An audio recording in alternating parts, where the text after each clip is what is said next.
ஷே எப்பா விஷ்ணு பிரம்மா முனியப்பன் நவநாத்து மாயாண்டி மாடன் எல்லாம் 4 பேர் நாங்கள் பேசுகிறோம்ப்பா. கணக்கு கொடுக்கோம். இப்போ கணக்கு உயிர் பலியை சாப்பிட்டு மாலையை போட்டு ஆடி போகிறான். நல்லா கணக்கு கதையை கேட்டுக்கோ. கதையை போட்டார். இந்த கதையை விட்டுரு அப்படின்ட்டார். ஐயப்பன் கோயில் வச்சு கும்பிட்டு கருப்பு ஆடையை கட்டி தங்குன்னு நடந்து போவான். தங்குன்னு ஒரு வேப்பங்கண்ணை தூக்கிட்டு போவான். தென்னை மரத்தை தூக்கிட்டு போவான். நாங்கள் வாழணும், கூத்தி அடிக்கணும், கூத்தாடணும்னு போகிறான். அங்கே போகிறான். எங்கே போகிறான்? ஐயப்பன் கோயில், கேரளா பார்ட்ரு, கேரளா உள்ள கணக்கு. அங்கே பகவதி அம்மா கணக்கை முடித்து பகவதி அம்மா கணக்கு முடிஞ்சு வச்சு கேரளா பகவதி கணக்கு எல்லாம் முடிச்சிட்டார். கணக்கு முடிச்சாச்சு. இப்போ இவனை செத்தவனை அதான் பகவதி அம்மாவுக்கு பணிபடை பண்ணான். இவன் அம்மாளுக்கு, பார்வதி அம்மாளுக்கு பணிபடை பண்ணான். இவனை செத்த உடனே தூக்கி வச்சிட்டான். தூக்கி வச்ச உடனே இவன் கதை திரிச்சிட்டான்.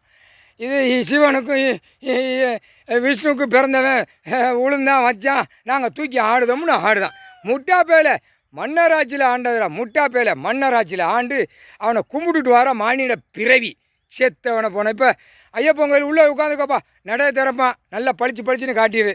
என்ன பாடுறா, நான் உட்காந்துருக்கேன் பாடுறா அப்படின்ட்டு. எப்பா உட்காந்துக்கோ, ஐயப்பன் கோயிலில் போய் உட்காரு. சனீஸ்வரி அவன் சிரசில் உட்காரு. சிரசில் உட்கார்ந்தவனே கண்ணை முழிச்சு பார்ப்பான். மாலை போட்டவன் அனைத்தும் தப்பு செஞ்ச முட்டா பேய. புரியுதா?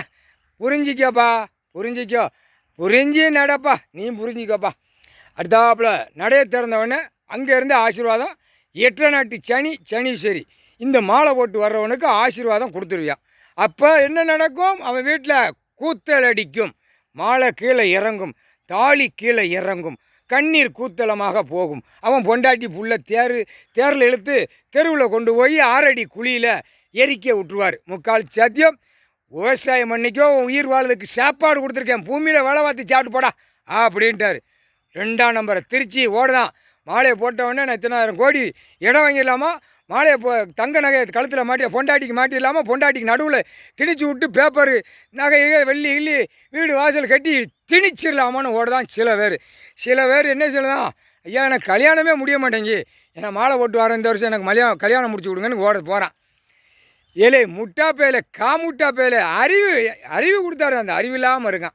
போங்கடா, கருப்பு ஆடை. அதான் செத்தவன் நடிகர் பூரா கருப்பு ஆடையை போட்டு போகிறான்ல, அவனை பார்த்து நீங்கள் போங்கடா. செத்தவனுக்கு போகிற மாலையை போட்டு ஆடிட்டு போகிறான். ஆடுறா எந்தெந்த கோயிலில் உட்காந்து கருப்பு ஆடை கட்டி ஆடுறியோ, சனி பார்வையில் இந்த செம்மத்தில் முடித்து இப்போ இந்த வருஷத்தோடு உங்களுக்கு மாலை முடிஞ்சு வச்சு, மாலை போடுறவன் ஆடுறவன் பாடுறவன் இந்த வருஷத்தோடு முடிஞ்சு வச்சு.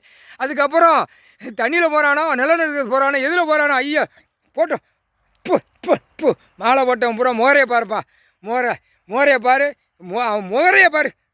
ஆணும் பெண்ணும் வீட்டில் வடிச்சிச்சு சோழி முடிச்சிருப்பா. சிவப்பு ஆடை போட்டு ஓம் சக்திக்கு போவான். அங்கேயும் போய் சிரசில் அங்கே உள்ளே உட்காந்துக்கோ. புரியா? சிரசில் வெளியில் உட்காந்துக்கோ.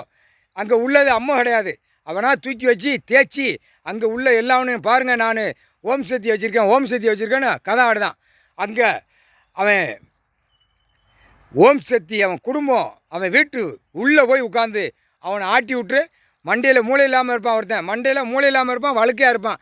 அவன் ஆட்டினேன்னா அந்த ஓம் சக்தி இந்த ஜென்மத்தில் கணக்கு முடிச்சாருப்பா. ஓம் சக்தி இருக்கங்குடி எல்லாம் போகுது. நீ இந்த கருப்பு ஆடையில் போய் உள்ளே உட்காந்துக்கோ, அங்கங்கே முடிச்சு பார்த்து விட்டுரு. அவனை பூரா ஆட்டி விட்டு குடும்பம் சின்ன அமனமாக்கி விடப்பா. உழைச்சி விவசாயத்தை பண்ண விட்டா பூமியை பூரா பாழாக்கிட்டான். விவசாயத்தை பூரா வர மனம் கலங்குதார். முக்கால் சத்தியம் கடவுள் நீதிமன்ற கோர்ட்டிலேருந்து விட்டாச்சுப்பா. தண்டனை கணக்கு முக்கால் சத்தியம்.